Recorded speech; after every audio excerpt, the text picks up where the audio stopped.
In a world where nature fights back, a lone gardener unravels the secrets of a living garden, facing mysteries that could change humanity's fate forever. Welcome to Le Jardinier 2025, where every vine whispers a hidden truth and every petal holds a peril. The tale starts with a band of hired soldiers gearing up to abduct an official from his residence. This official, named Serge, manages to incapacitate one of the intruders before trying to escape. Nonetheless, the soldiers outnumber him significantly and encircle Serge, shooting him with a tranquilizer dart. Just when they are about to secure him, Serge's body is unexpectedly dragged into the warehouse by a mysterious figure. The soldiers enter the warehouse carefully to investigate, only to be caught off guard by an unexpected attacker. To their astonishment, the assailant turns out to be the gardener employed by Serge's family. 6 hours prior, the narrative shifts to the minister's aide, who is assigned the task of delivering a letter to the group of mercenaries. Initially, everything appears to be going smoothly until the aide becomes involved in an unforeseen accident. Medical personnel promptly attend to him and rush him to the hospital. The scene then transitions to the leader of the mercenary team, Phoebus, along with his 2 lieutenants, Moto and Ragnar. At that moment, Phoebus is informed about the aide's accident and learns that the minister has ordered his group to eliminate 5 officials, including Serge. During their talk, Serge is seen chatting with his wife, who expresses concerns about their eldest daughter, Alice. She grumbles that Alice has been ignoring her little sibling, instead spending all her free time singing in the garden. Serge comforts her by saying that Alice is simply a teenager, and being challenging is normal at her age. Shortly after, Serge gets a call from a doctor, who is an old friend. The doctor informs Serge that he has just treated the minister's aide after an accident. Strangely, the aide was carrying a letter listing 5 officials' names, including Serge's. Serge, unsuspecting, dismisses it as a standard list. Meanwhile, Alice, in the garden, inadvertently sees the gardener sharpening a knife. She quickly records it on her phone and is shocked when she sees the gardener take off his shirt, revealing many scars. Before she can understand what she's seen, the gardener suddenly appears outside, startling her. It's revealed that his name is Leo, and he's worked for Serge's family for 6 months. The scene then shifts back to the doctor who contacted Serge, unaware that Phoebus and his 2 assistants are closing in on him. Moments later, Phoebus questions the doctor, demanding to know whom he's informed about the list. Scared, the doctor admits he only told Serge. Learning this, Phoebus orders Ragnar and Moto to eliminate the doctor. As they prepare to leave, Phoebus instructs his assistant to gather their forces and head to Serge's house quickly. Soon, the mercenaries led by Phoebus reach Serge's home. Taking advantage of the house's remote location, the mercenaries openly surround it. Shortly after, Serge's maid is swiftly subdued with a tranquilizer dart. They also burst inside and shoot Alice with another dart. While in the bathroom, Serge hears his daughter scream. He quickly puts on a coat to check out the commotion and successfully takes down one of the mercenaries. However, he is eventually overpowered. Just as he's about to be captured, Leo the gardener steps in and drags Serge to safety. Several mercenaries cautiously enter the house, only for Leo to step out of hiding and eliminate anyone who dares to enter further. Meanwhile, Serge's wife has hidden their baby and is now crouched behind a closet to stay out of sight. Unfortunately, her hiding spot is found. She tries to fight back but is shot from behind with a tranquilizer dart by one of the mercenaries, knocking her out. Inside the house, the mercenaries contact Phoebus to update him. They report that Leo the gardener has taken Serge, their main target, away. To make things worse, the mercenaries who confronted Leo have all been eliminated. Upon learning this, Phoebus tells his remaining forces to hold their positions as he, Ragnar, and Moto rush to the scene. The story then shifts to Serge, who is now with Leo in an underground room. Leo administers an adrenaline shot to revive him. As Serge regains consciousness, he is gripped with panic, fearing that the mercenaries have killed his wife and children. Leo assures Serge, saying that the mercenaries probably just sedated his family and might plan to deal with them elsewhere. Desperate, Serge tries to contact the police, but their internet has been cut off, leaving them stranded. Soon, Phoebus and his 2 assistants show up at the house and start searching. In the basement, Serge remembers the doctor's warning about the list of officials, including himself. He finally understands that he and the other officials on the list are potential replacements for the current minister. To secure his position, the minister has ordered the elimination of Serge and the other 5 officials. Realizing the seriousness of the situation, Serge begs Leo to help save his family. Leo agrees without hesitation and starts gathering whatever weapons they can find. Soon, Serge and Leo head outside, carefully watching Phoebus and his mercenaries. Leo notices the mercenaries trampling over the plants he has been tending to for months. Angered, he acts quickly, taking out several of them. He then uses a wire to silently drag another mercenary into the shadows. Ragnar, Sensing something is off, checks and notices a small boat speeding away. Believing that Serge and Leo are on board, Ragnar informs Phoebus, who sends a team to chase the boat. However, it's just a diversion. Serge and Leo haven't gone anywhere.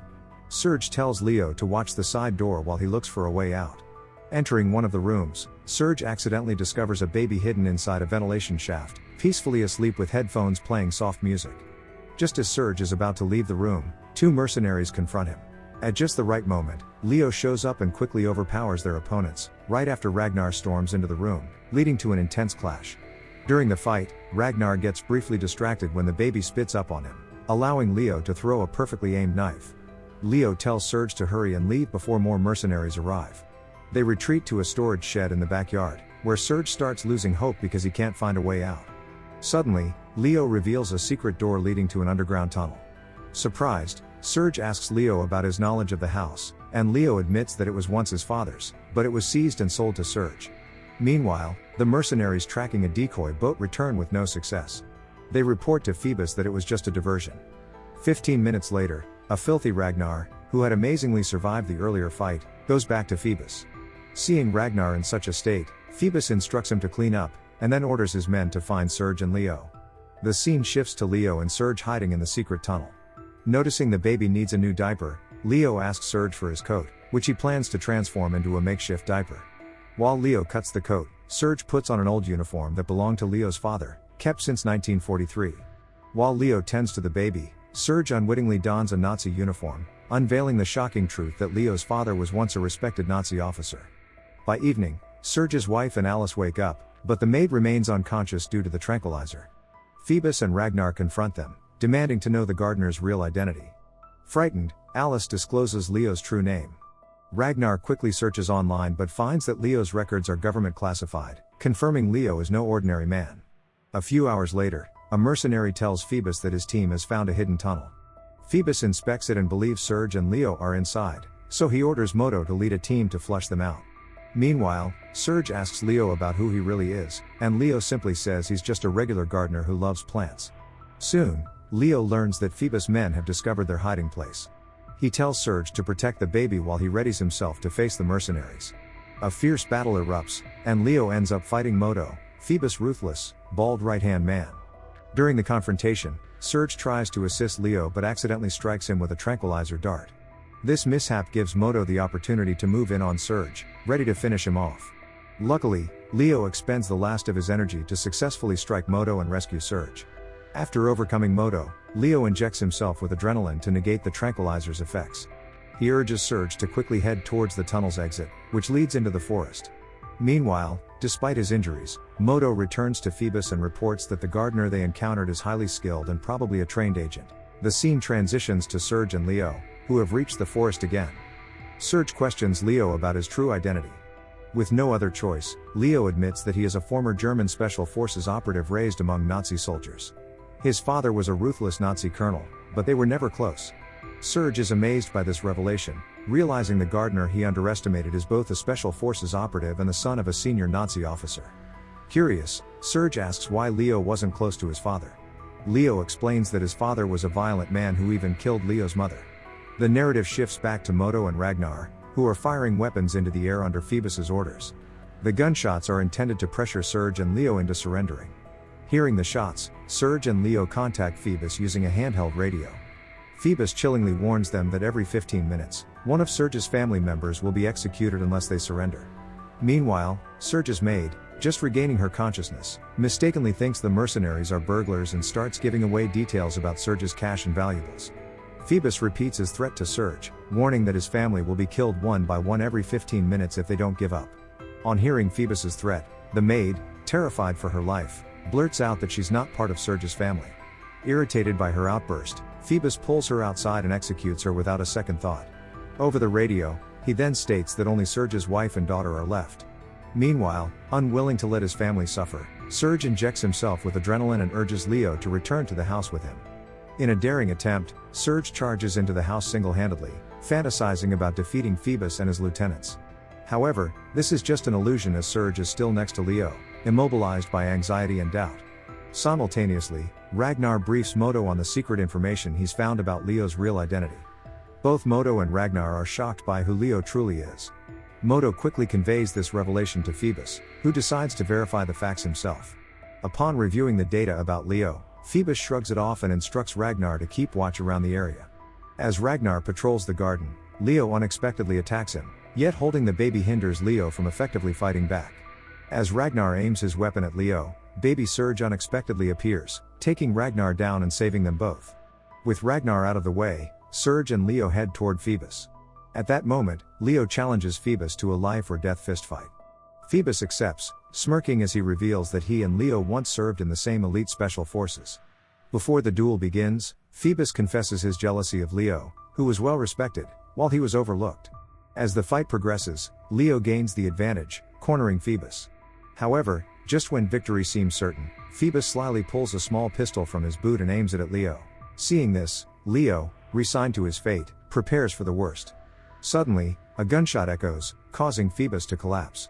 The shot was fired by Moto, who turned against his leader. Leo quickly subdues and finishes Phoebus. Afterward, Leo asks Moto why he betrayed Phoebus.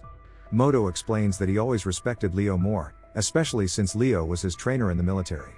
It is revealed that Moto was once Leo's subordinate and that Leo had saved his life several times during missions. In the aftermath, Serge invites his family, including Leo, to move to the city. Leo turns down the invitation, instead opting to remain and tend to the plants and clean the battle debris. Serge's family, hearing this, doesn't protest and sincerely thanks Leo for saving them. Serge is so grateful that he even offers Leo the house as a gesture of appreciation. Half an hour later, the narrative shifts to Serge's family heading to the city. Meanwhile, Leo, busy bringing order to the garden, realizes Phoebus's body is gone, indicating that he's still alive and probably chasing Serge's family. Without delay, Leo hops on a motorcycle and races through a forest shortcut to reach them. His suspicions are confirmed when he spots Phoebus on Serge's family's trail, leading to a fast-paced pursuit. During the chase, Phoebus nearly forces Serge's car to halt, but Serge skillfully dodges at the last second.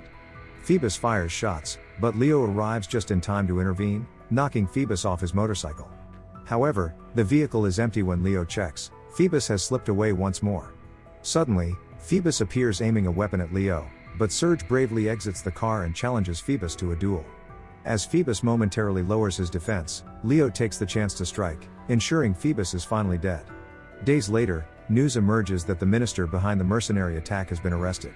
Meanwhile, Leo is seen enjoying a calm day, trimming the garden. Just as he begins to relax, a gunshot rings out in the distance, and the screen fades to black, leaving the story in suspense. Don't forget to subscribe and turn on the notification bell if you want to watch more videos like this. Thanks and see you again soon. Take care.